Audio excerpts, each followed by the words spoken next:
विषाक्त छतु खाई तीन परिवार 11 जन आक्रांत होती। विषाक्त जंगली छतु खाई रायगड़ा जिला काशीपुर ब्लॉक कुचईपदर पंचायत टिकरपड़ा गाँवर तीन परिवार 11 जन रोगाक्रांत हो मेडिकल चिकित्सित होती।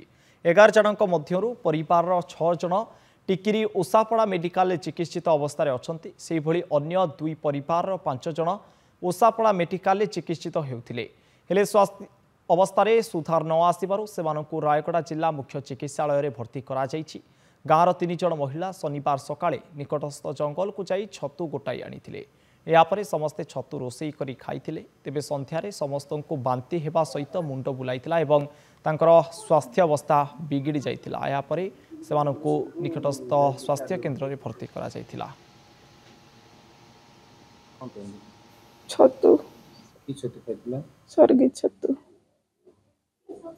कौन किछि भी है नहीं। भल लागला खाई सोइला परे केते बेले बांती हैला कोन हैला जानि पारलुनी। छतु खाइला सहित शांति ହେଇଛି ଆଉ 6 ଜଣ ରାୟଗଡ଼ାରେ ଯାଇଛନ୍ତି ତାଙ୍କ 9 ଜଣ ଆଉ ସ୍वर्ଗୀ ଛତି ଖାଇକରି ତ ଆଜ୍ଞା ଏମିତି ଅବସ୍ଥାରେ ରହିଗଲୁ ଆଉ 19 ଜଣ ଖାଇଥିଲୁ ଆମର କୁଦା ନ ତାଙ୍କର ଇଏ କରି ସେ ଯେ ଛତି ଆଣୁ ମାନେ ତାକୁ ମାନେ 11 ଲୋକ ଆମେ 7 ଲୋକ।